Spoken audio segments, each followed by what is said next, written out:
Olá, pessoal. Eu sou Chádia Frache e começa agora mais um episódio do podcast Bora Falar de Saúde, uma produção da Sensa Manaus que leva informações para você sobre saúde de uma forma simples. E como a gente acredita no poder da informação, a gente vai tratar a maternidade de uma forma muito realista. Para isso, eu tenho aqui uma convidada muito especial, a doutora Fabiola Santos, especialista em pneumologia sanitária, que é médica na Unidade de Saúde da Família Silvio Santos.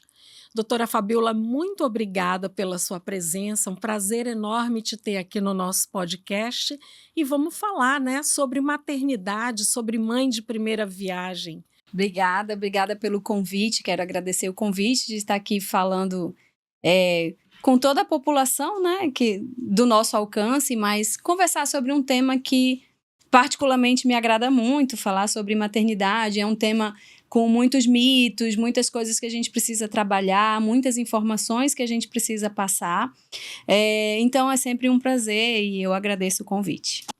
Doutora Fabiola, e sobre esse tema, nós temos aí um envolvimento de muitos mitos, muitas falas, às vezes, que não são apropriadas para uma mãe de primeira viagem, para uma primeira gestação. E essa é a oportunidade, que a gente tem aqui de mostrar como é que anda esse panorama, Como é que a maternidade, ao seu ponto de vista, pode impactar na vida de uma mulher? Então, acho extremamente importante a gente falar sobre esse ponto, É como se fosse algo muito natural, e nem sempre é. Para algumas mulheres, sim, a maternidade acontece de uma forma natural, aquela mulher que se planejou, que lá já plantou a ideia na cabeça dela ela já conseguiu organizar o dia a dia, a família, o contexto. Essa gestação, ela tende a ser mais tranquila. Em compensação, aquela mulher que engravidou, mas que não era o seu plano neste momento, engravidou, ou então adolescente que ainda está aprendendo o que é a vida, na verdade, Aprendendo a viver momentos, viver situações, e aí se encontra grávida neste momento. Então, esse é o nosso foco, são essas mulheres, essas pessoas que engravidaram e que muitas vezes vão passar por momentos de mais desafiadores, Perfeito, por um desafio maior. E aí eu acho que é importante a gente ter uma rede de saúde preparada para receber essa demanda, Que não é apenas fazer um pré-natal, acompanhar a gestação, medir útero, escutar o batimento cardíaco. Não é só isso. Gestação é um período de mudanças, é um período de que a gente precisa adaptar o corpo, o pensamento e a nossa família para receber um bebê no futuro. Ou seja, o planejamento dessa gestação, o planejamento familiar é muito importante e eu acho que muda completamente o rumo da história dessa mulher, doutora? Perfeitamente. Então, quando a gente consegue pensar nisso, o desafio é um pouco menor, Quando a gente tem essa oportunidade de discutir, debater com a parceria, com o parceiro ou com a família, porque existem uma infinidade de constituições familiares hoje, mas que a gente está ali, um do lado do outro, junto e seguindo. Eu acho que a gestação ou qualquer outra situação, mas aqui o nosso foco na gestação, ela flui de uma maneira mais equilibrada. E a senhora tocou num ponto que eu acho muito importante a gente frisar aqui. A senhora falou que o profissional médico que está recebendo essa gestante não é só ouvir o coração, tanto da mãe quanto do bebê, medir a altura uterina, falar sobre as vacinas, sobre os cuidados, sobre a alimentação. É mais do que isso, doutor? É ouvir essa mulher, ouvir o que ela tem para dizer, até porque existe uma explosão de hormônios aí que com certeza mexe com o emocional dela, Sem dúvida nenhuma, A gestação em si, ela fisiologicamente falando, traz mudanças importantes para o funcionamento do corpo, o funcionamento do cérebro. O corpo da gente e a máquina cérebro, eles funcionam por estímulos hormonais. E aí a gente está numa fase, a gestação é uma fase da vida completamente diferente do nosso normal, do nosso não gestante. E aí a gente precisa entender que essas mudanças podem acarretar mudanças comportamentais, inclusive, para essa mulher, para essa gestante, ela é uma filha ou ela já é uma mãe, de repente, que tem outros filhos. No nosso caso, o nosso maior foco é a primigesta, a mulher de primeira gestação. Mas, enfim, ela tem uma vida, ela é alguém, ela é uma mulher, ela é um ser humano, ela estuda, ela trabalha. E aí a gente tem que entender como esse contexto vai acontecer na vida dela. E trabalhar todas essas nuances, todas essas fases, essas etapas que ela vai percorrer ao longo desses 9 meses e do puerpério, porque não acaba com a gestação. Importante a gente lembrar que o puerpério vem logo em seguida. E também é uma fase que os hormônios... São quantos dias, doutora, de puerpério? O que eu posso chamar de puerpério? Oficialmente, a gente trabalha com 6 semanas. Em média, 40, 42 dias após o parto. A gente considera como puerpério. E aí a gente consegue dividir entre puerpério recente, puerpério tardio, mas aí é uma denominação puramente clínica, médica, mas que, em geral, o puerpério a gente considera como 40, 42 dias. Que é o que popularmente a gente chama de quarentena, né? Resguardo, é isso. Mas, doutora, avançando essa etapa, enfim, a mãezinha já teve o bebê. E a gente vê nas nossas pesquisas e tal que existe uma preocupação muito grande depois que o bebê nasce em relação ao sono desse bebê, a posição correta que a gente pode colocar o bebê para dormir, né? Se é de cabecinha para cima, se é de lado. Existe alguma orientação em relação a isso? Maravilhoso a gente tocar nesse ponto, né? Vários mitos a gente escuta, a gente entende, a gente ouve falar desde que o mundo é mundo. Então, há um tempo atrás, a gente falava que tem que dormir de ladinho, para evitar refluxo, para evitar engasgo. Então, o certo, né? Vamos começar pelo certo e depois a gente vai falando do que a gente já ouviu falar.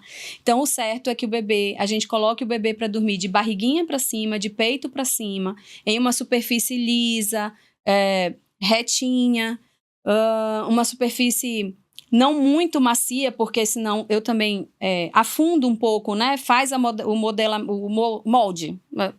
faz o molde do corpo do bebê, mas então uma superfície consistente, firme, evitar na hora do preparo ali do sono, né? Evitar que tenha objetos no entorno.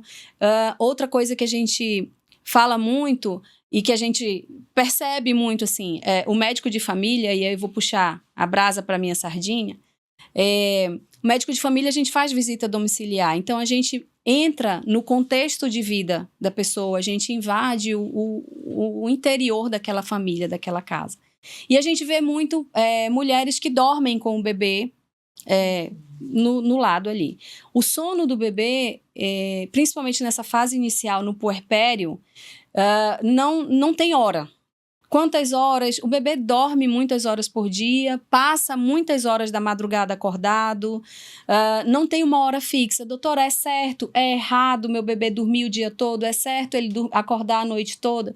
Não tem certo e não tem errado. A maioria dos bebês acorda na madrugada por uma situação já até intrauterina da placenta. A placenta produz e libera hormônio à noite, então o hormônio do crescimento também é liberado à noite e o bebê está intraútero crescendo e se desenvolvendo.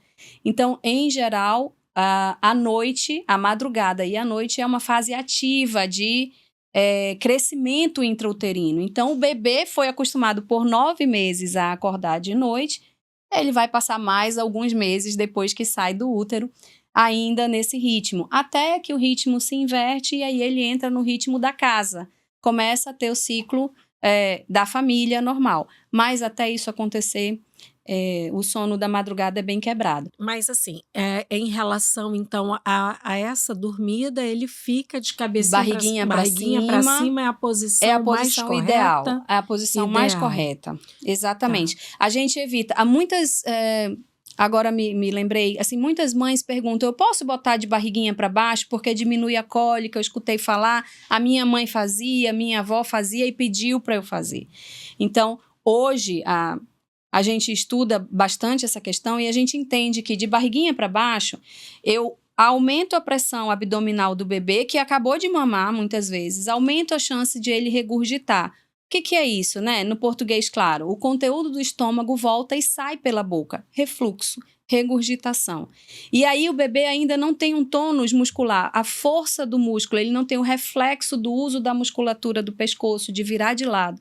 Então, se ele está de cabecinha para baixo e aqui está o travesseiro, mesmo que ele esteja de ladinho, ele vomita, regurgita e ele pode, aspirar. Ir para o pulmão o conteúdo que não era para estar lá. Então, isso a gente chama de sufocamento. Existe um risco grande. O bebê ainda não tem o reflexo de virar, de ele mesmo se socorrer. Não tem. O bebê não tem esse reflexo ainda e não tem o tônus muscular cervical. O músculo do pescoço ainda não funciona para isso. Certo. A gente percebe que, assim, né, planejou, ficou grávida, a primeira coisa a gente quer logo montar o berço do bebê, a família tem uma preocupação e compra uma coisinha, um rolinho, um bichinho de pelúcia, alguma coisa assim. O que a senhora tem a dizer sobre isso? Porque muitas vezes o que a gente pode considerar que é bonito, que vai fazer aquele berço lindo, pode não ser o adequado para o bebê, não é isso? Justamente. E não é. Não é. É bonito, mas não é funcional. E aí a gente precisa também ter esse cuidado, né? Assim como eu falei do risco de sufocamento por aspiração do conteúdo do estômago, existe sufocamento por objetos, que é bastante comum, infelizmente. Então, a criança está lá deitadinha e ela tem movimentos involuntários de mãos e pernas. Movimentos involuntários que podem trazer um lençol, um paninho, a naninha do bebê que a gente costuma colocar, ele gosta de dormir com um paninho, com um bichinho de pelúcia. Então, esses objetos, preferencialmente, não na hora de dormir. Enquanto a gente está ali acalentando, acalmando o bebê, fazendo dormir, funcionam. Mas na hora de botar para dormir no bercinho, tira tudo, só o bercinho. Lençol, idealmente, até a altura do peito, com os braços para fora do lençol, da cobertinha, justamente porque o bebê pode se mexer e trazer o lençol para cima do rosto, e aí ele, novamente, não tem ainda o reflexo de tirar para respirar, ele vai sufocar. Né? Bichinhos de pelúcia, o bebê bate com a mãozinha, o bichinho pode cair em cima do rosto dele. E a gente, mãe e pai, muitas vezes não está tão pertinho. A gente pode não perceber que esse objeto, que esse bichinho de pelúcia caiu. E aí a gente abre porta para riscos e incidentes desagradáveis. Isso eu ia te perguntar sobre as cobertas, né? Mas foi agora muito bem esclarecido. Mas, doutora, dizem também que quando um bebê nasce, nasce uma mãe também, né? Ela nunca tinha passado por isso, ela vive ali uma situação nova. E esses primeiros momentos, esses primeiros dias, de fato causam um cansaço físico muito grande nessa mãe.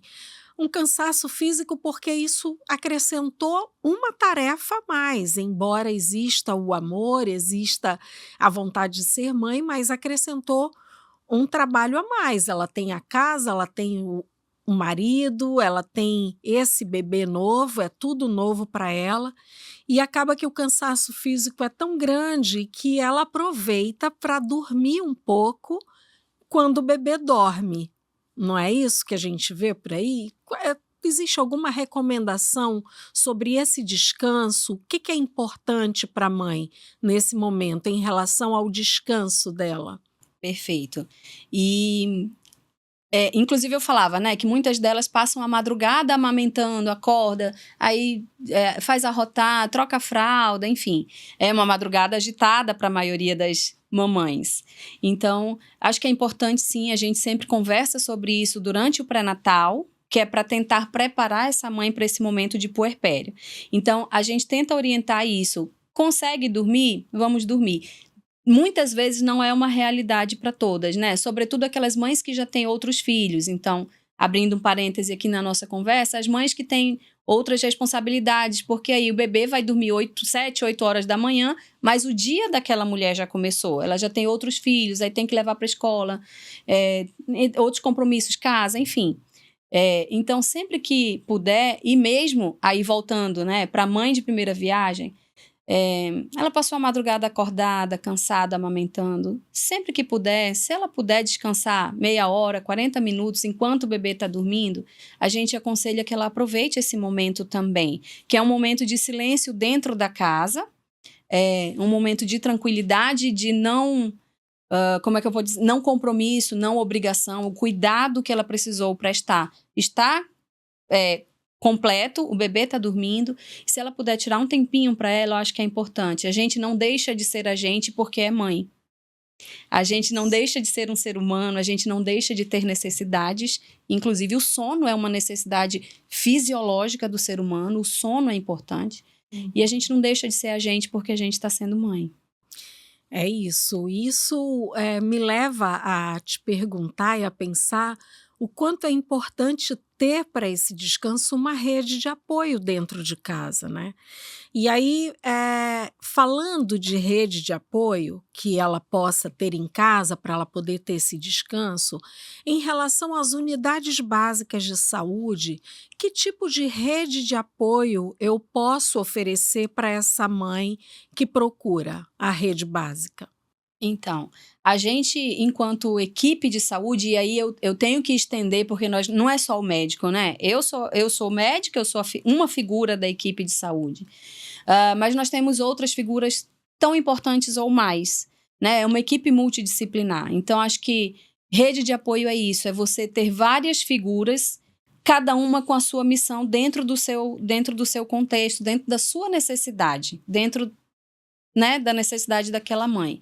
Então, a rede de apoio vai desde a equipe de saúde até a família, até o contexto, muitas vezes escola. Às vezes as mães de primeira viagem são adolescentes e encontram na escola um apoio que elas não esperavam, mas que acontece, um diretor, uma professora, um gestor que se preocupa com aquele aprendizado, com aquele momento de estudo e que ajuda e que facilita de alguma maneira.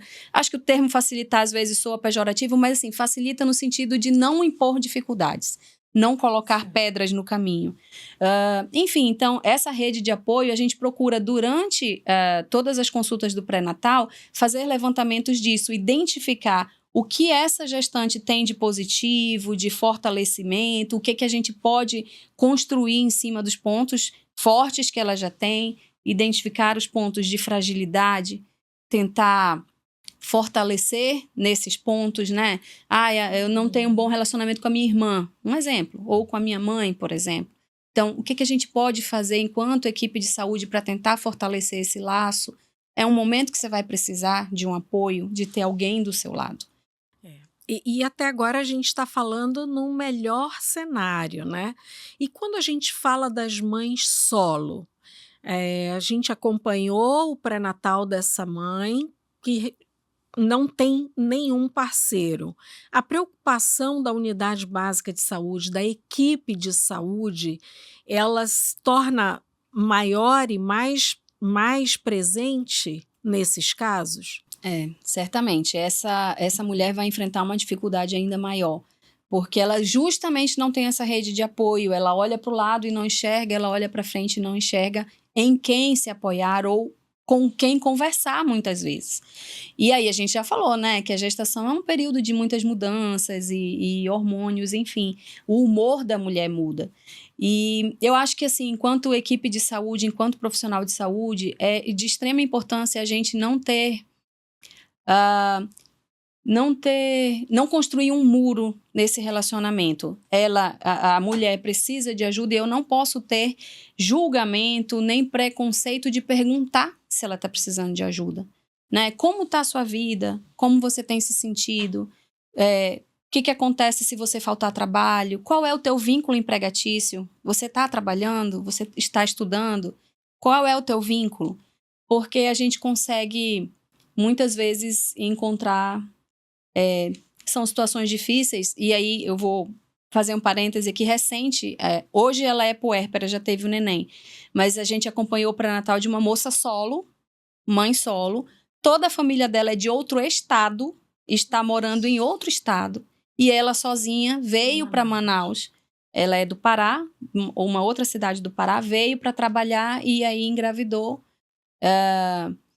Inclusive o marido e a outra filha moram no outro estado. E ela veio para Manaus sem saber que estava grávida, chegou aqui, descobriu a gravidez e iniciando um trabalho novo.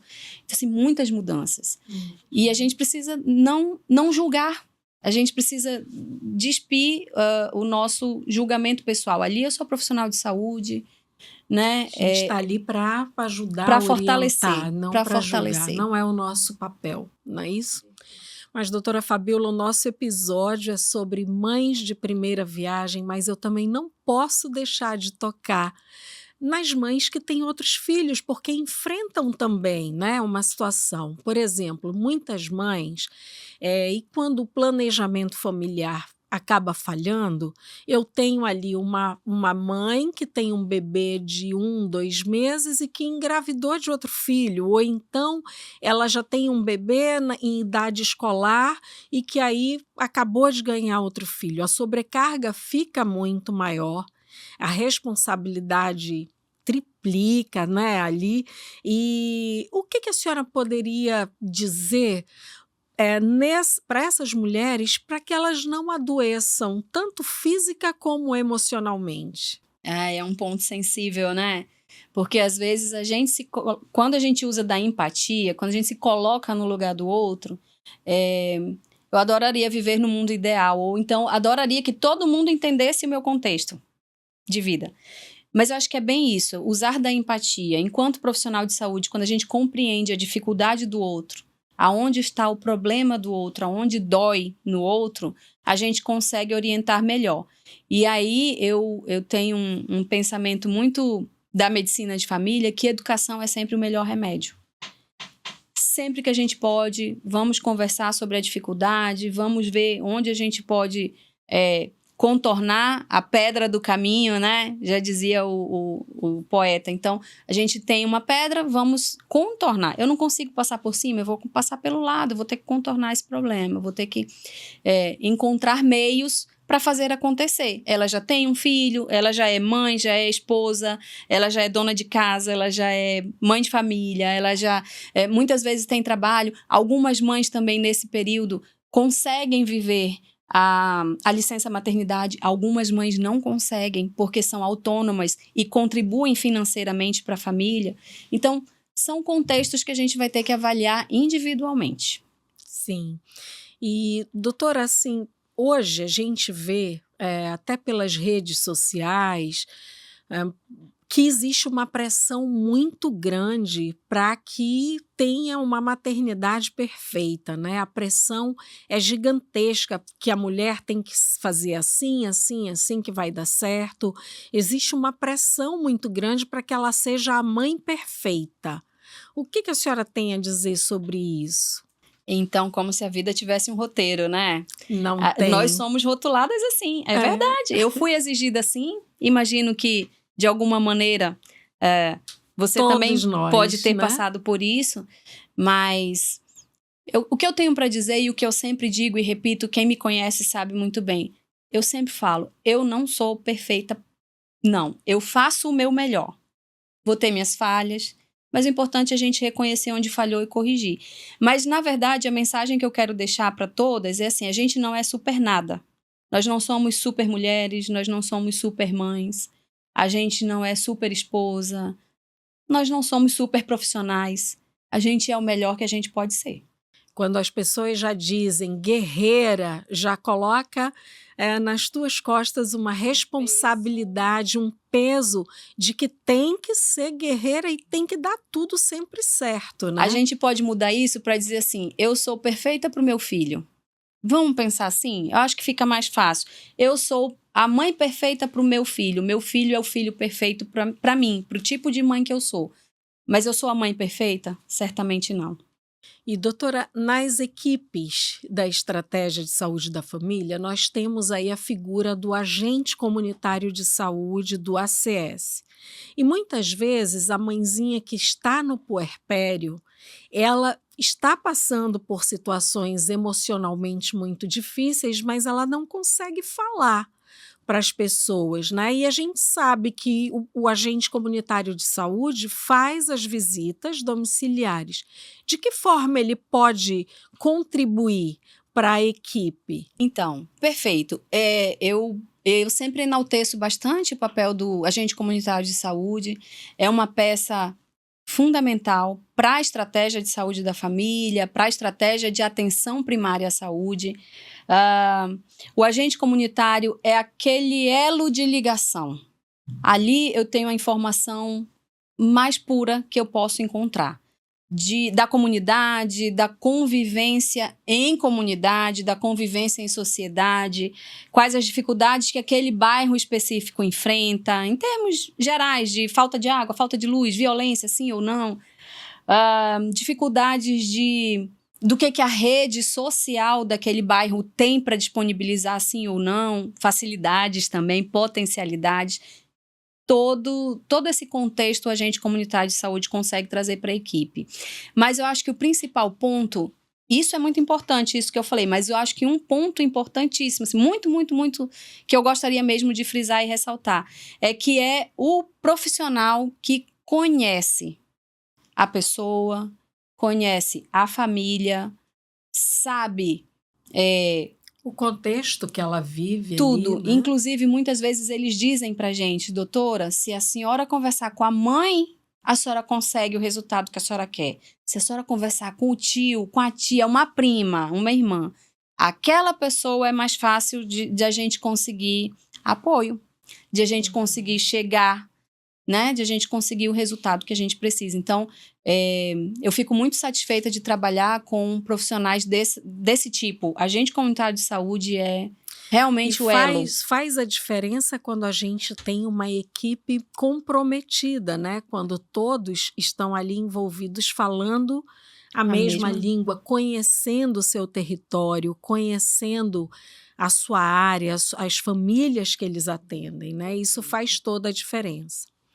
Doutora, de um modo geral, as pessoas hoje elas estão mais receptivas à ideia de que a responsabilidade de criar uma criança, ela precisa ser distribuída. Acabou aquilo de dizer é tudo com a mãe, né? Antigamente a gente via que o pai nem trocar uma fralda, ele trocava, não se envolvia na hora até da amamentação, na hora de um banho, de dar a primeira alimentação. Hoje a gente vê que as famílias elas estão mais receptivas a esse tipo de coisa, a essa abertura, né?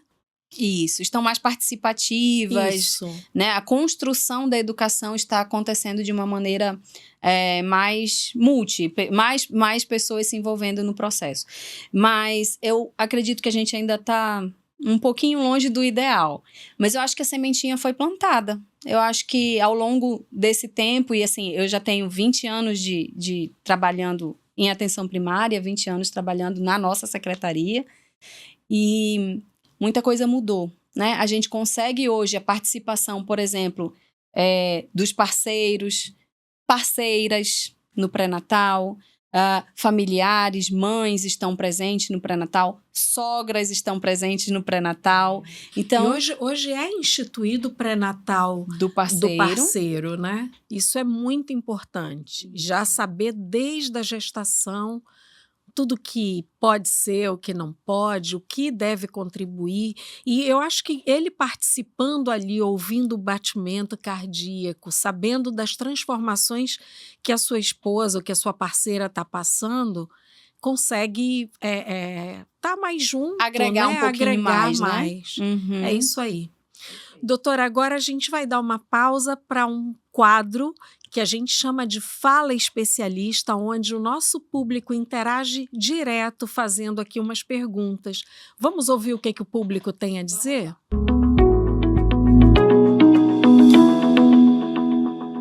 Minha dúvida é, A gente acha que toda mulher sabe ser mãe. Isso é verdade? Olha aí, no início nós comentamos sobre isso, né? Ser mãe, a mãe já é um instinto ser mãe? Pois é, a gente acha, novamente o roteirinho da vida, né? Nem sempre, nem sempre. Mas, historicamente, a mulher tem o lado do cuidado. Todas são assim? Não, cada pessoa é uma pessoa diferente. A gente entende que sim, mulheres que já pensam, lembra que a gente conversou isso no início, sobre planejamento familiar, planejar a família. Então, quando a gente tem esse pensamento inicial, conversar sobre gestação, maternidade, puerpério, cuidados, isso se torna um pouco mais fácil. Mas isso é nato, isso é natural para todas? Nem sempre, né? Muitas a gente tem que construir lá do zero. Vamos conversar sobre o que é cuidado, vamos conversar sobre a palavra, a definição de cuidado, né? Vamos lá, temos mais perguntas? Minha pergunta para mães de primeira viagem, quais são as orientações para eu ter uma boa produção do leite materno na gravidez? Olha, doutora, durante a nossa conversa até agora nós não tínhamos tocado no assunto amamentação, que é um outro desafio e um desafio grande, né? Quem dera que fosse fácil como a gente vê nas fotos, nos filmes. Verdade. Mas e aí, o que a mulher pode fazer então para que tenha maior produção ou todas têm a mesma produção? Como é que funciona isso? Verdade isso, né? A gente nem falou sobre a amamentação. Mas assim, de uma forma geral, os hormônios da gestação favorecem a produção no cérebro de hormônios que vão gerar a produção de leite nas glândulas mamárias. Então, isso já é uma coisa muito natural, muito fisiológica do processo de gestação. Funciona igual para toda mulher?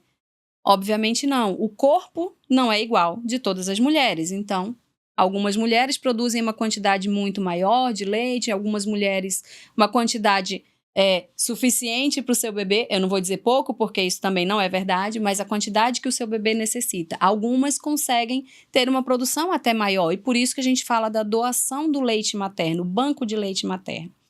Mas coisas que a gente pode fazer para melhorar a amamentação em si.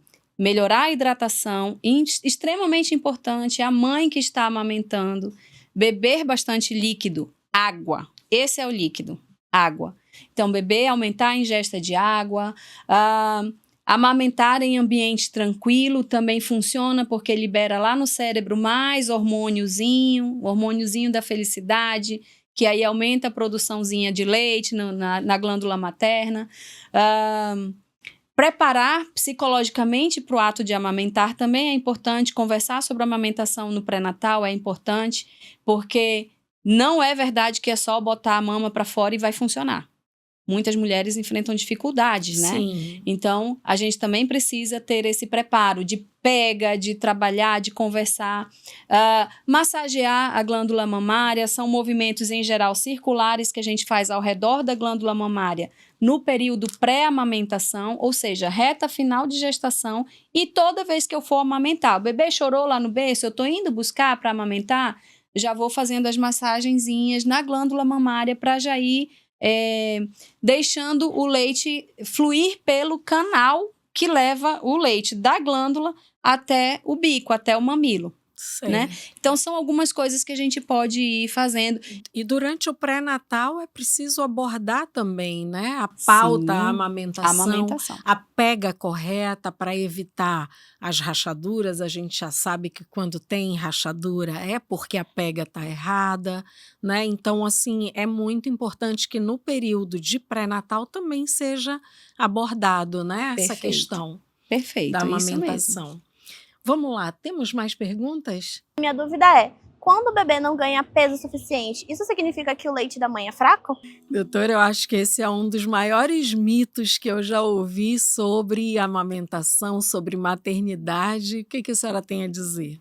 Foi perfeita a sua pergunta, colega, perfeita. Porque isso é realmente algo de conhecimento popular. As pessoas repetem essa frase infinitas vezes. E não é verdade. Eu até brinquei agora na pergunta anterior, sem saber da sua. Mas, assim, o meu leite é perfeito para o meu filho. É isso. Não existe leite Não existe fraco. leite fraco, não existe... O leite da vizinha é mais forte porque o bebê dela é mais gordinho, mais rechonchudo, né? Cheio de dobrinha. Não existe isso. Cada bebê, assim, é o próprio leite materno, o seu corpo é preparado para o seu filho. Agora, é importante a gente ressaltar formas de amamentação. Existem mulheres que amamentam errado por não terem tido essa conversa durante o pré-natal. O que eu quero dizer com isso? A gente escuta falar, tem que mamar de 3 em 3 horas.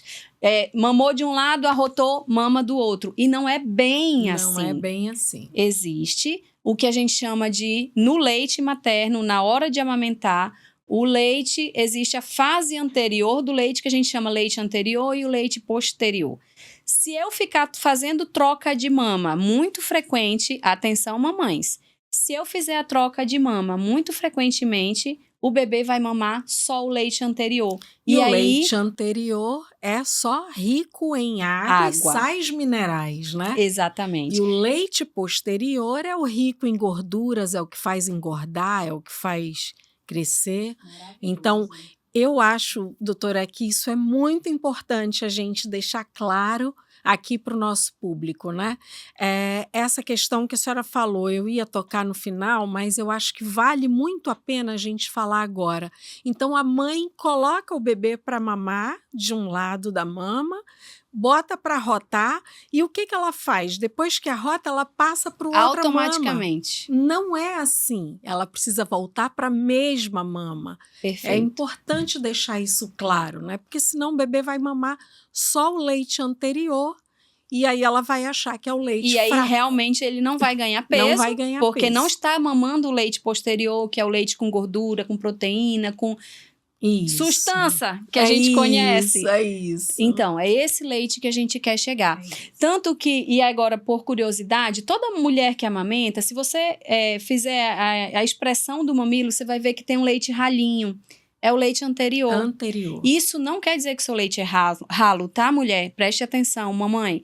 O seu leite é maravilhoso. Aquele leite é água para nutrir e passar a sede do seu bebê. Por isso, pelo mesmo motivo, o bebê não precisa beber água. Quando é bebezinho, ele está em aleitamento materno exclusivo, não se preocupe, seu leite tem tudo o que o seu bebê precisa. Água, sais minerais, nutrientes, proteína, gordura, tudo. Vitaminas, tudo que o seu bebê precisa, o seu leite tem para ofertar. E se você tiver dúvidas em relação a questão da amamentação, em relação ao que é leite anterior, leite posterior, procure uma unidade de saúde, fala com a sua médica, com o seu médico, que eu tenho certeza que a equipe vai ter um prazer de explicar direitinho para você. Vamos lá ver outra pergunta. Minha dúvida é comum ficar com os mamilos rachados durante a amamentação da primeira gestação? E como fazer para prevenir? Bem-vinda ao clube, né? Bem-vinda ao clube, porque isso dói, hein, doutora? Isso, eu acho que hoje eu vejo que a maioria das mães que abandonam o ato de amamentar é justamente por conta dessas rachaduras, que são muito dolorosas, né? É verdade. Isso faz com que ela desista. É verdade. E aí, como a gente comentou, né? Amamentar não é simples, não é só botar a mama para fora e tá tudo certo. Não é assim. A gente tem que ter... A gente falava até um pouquinho antes sobre pega. Então, a gente tem que ter o cuidado da pega certa. Porque quando a gente erra na pega... O que é a pega? É quando o bebê faz a primeira sucção no mamilo. Faz... né? Aquela primeira sucção... No encaixe. No encaixe da boca do bebê com o mamilo e o seio materno. Isso é pega. E aí a pega precisa estar correta para que a mama não sofra as consequências. Sim. Lembra que por ação hormonal e pela tumefação, ele fica cheio, né? Então fica mais sensível mesmo, a mama fica mais sensível. E aí a saliva, querendo ou não, é ácida, mesmo a do bebê, porque a digestão começa na boca.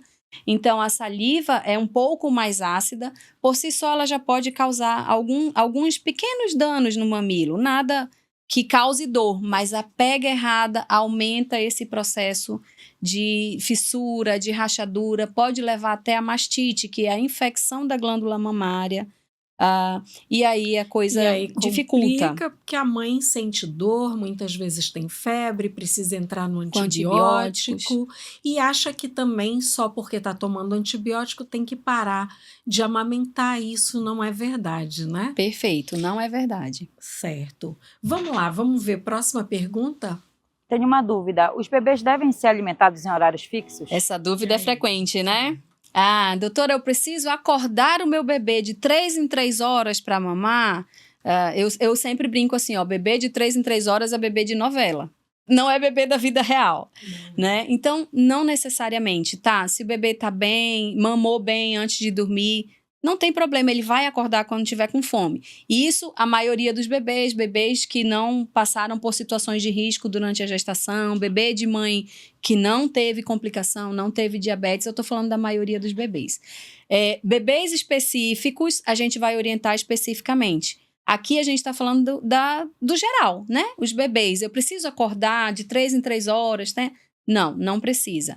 Bebezinho de puerpério, bebezinho que amamenta, aleitamento materno é uma frase universal. Aleitamento materno é por livre demanda. O bebê mama a hora que ele quer, o volume que ele quer, em momentos que ele quiser, chorou, deu um peitinho para acalmar, né? Reclamou, só miou ali, já oferte, porque é isso, aleitamento materno é livre demanda.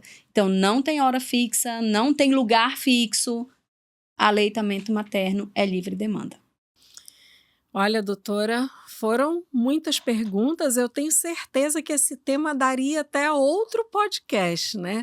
A amamentação sempre é um tema à parte e a gente vê que as pessoas têm muita ainda dúvidas sobre isso. E foi muito importante esclarecer os mitos, dizer o que é verdade. E é isso aí. Doutora, eu te convido a participar aqui com a gente do quadro Espia Só.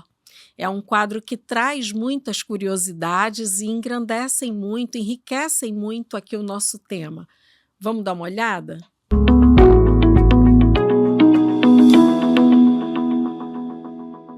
Você sabia que o puerpério, também conhecido como quarto trimestre, é uma fase que tem início logo após o parto e se prolonga por até 6 semanas? Esse é o período necessário para que o corpo da mulher retorne ao estado não gravídico. Ou seja, nessa fase o corpo passa por uma verdadeira reorganização. O útero, por exemplo, que chega a pesar mais de 1 quilo na gestação, volta ao tamanho original em cerca de 6 semanas. Também é nesse período que o baby blues pode aparecer. O baby blues é uma fase de sensibilidade emocional que atinge até 80% das mães nos primeiros dias. Nesse período, o apoio das pessoas mais próximas é fundamental para que a mãe se sinta segura nesse período de mudanças.